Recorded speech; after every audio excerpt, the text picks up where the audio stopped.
do you want to respond to what we were saying about, tough guys walking around with their pit bulls and...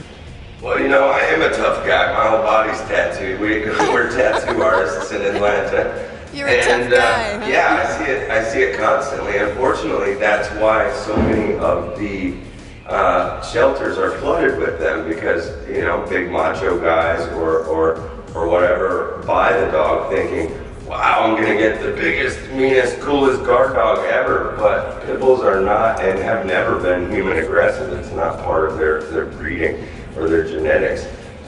They're exploited for their animal aggression that is trained in them by the bad people, but they aren't human aggressive. So what happens is people buy this guard dog. It doesn't guard anything. It just licks you when you walk in. And then they dump the dog and end up getting some other kind of dog. So then here we go with another 10 million dogs because they weren't as aggressive as they look. They are very strong dogs, and I think that has a lot to do with why they're used in fighting, just because they're little tanks, and they'll do anything for their owner. So they are perfect for that if you're, twisted weirdo. But ironically, if you look back at like all the 80s movies and stuff, it was always Dobermans, and then it was Rottweilers, and now it's Pit Bulls. I think it's almost just a trendy kind of, what's the worst dog of this decade? Well, right now we're in the middle of the pit bull situation, and we're just doing everything we can to help dispel that. Yeah. Well, I've been thinking a lot about tattoos lately. We have to have you on another show about why everybody's getting tattoos. But that's another subject. All right, let's do it. We'll do that. Let's go to Bonnie in Madison, and then we'll switch guests here. Hi, Bonnie. Well, hi, Kathleen. Well, thanks for having this show. I think I like to make a statement, too, when I walk my pit bull, because I'm a grandmother and I'm retired. And so I think maybe if more older people got pit bulls, it might take away from some of the mystique. Right. I'd like to ask the guest maybe to expand just a little bit more on the personality of the pit bull, because I think they're basically a combination of the two dogs they've been bred from, which is they're sweet like bulldogs, but they're very energetic like terriers.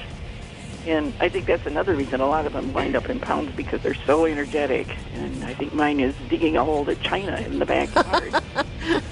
And how did you happen to get him, Bonnie? Well, I just saw it on the internet on Pet Finder, and she was in a high-kill shelter about ready to be gassed. Oh.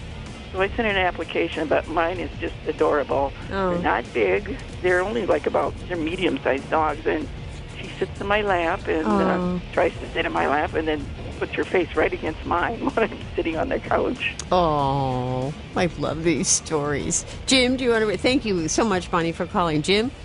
Well, yeah, I mean, part of the response to that is and what was really sort of groundbreaking about this case, and what we get into in the Lost Dogs, is that you can't, in a way, make those generalizations. Yeah, you can say some general things. They're the bulldog and the terrier, so they have sort of a drive working thing, but the big, sweet dog. But what they did here that was really radical is that instead of saying, there's a group of fighting dogs, fighting pit bulls, we should kill them all, they said, you know what, let's take this group of dogs and look at them all individually and figure out if there are any of them that we can save. And that's the kind of thing that was never done before. And so this ASPCA team came in and they looked at each dog individually, and sure enough, out of the 51, they saved 47. And as you go forward, that's sort of a theme that continues. Is, at this point, you can't look back and say the Vic dogs are this or the Vic dogs are that. You have to say, Machiavelli is this, Jasmine is that. They're all individuals now, and that's really what has saved them and brought them to this point. And so you have to sort of carry that through and say, yeah, okay, there's some general things you can say about the breed one way or the other, but really it's dog by dog, and you have to, whether it's a poodle or whether it's a chihuahua or whether it's a pit bull, you have to look at them all separately and say, who's this dog and what's he all about? And so as much as there are some really great general things about the pit bull, more so I think the idea that, forget the breed, look at the dog is a bigger message. Yeah. Thank you, Bonnie, so much. If you have access to Facebook, we'd love to see your dog, too. If you can post a picture, that would be... This is a day to post dog pictures. You should do that if you can. Brandon, thank you so much for being with us. And we'll be in touch with you to talk about tattoos, if you don't mind. Bring it on. I'd love to send you a copy of our documentary as well. So I'll make sure you guys get one of those. It's easy. It's just VICKdogmovie.com, and we're donating all the money to saving more of them. So VICKdog movie. VICKdogmovie.com. That's it. All right. Thank you, Brandon. Thank you. Thanks for having me. See, I snuck in a plug right there because they wouldn't let me, so I plugged it anyways.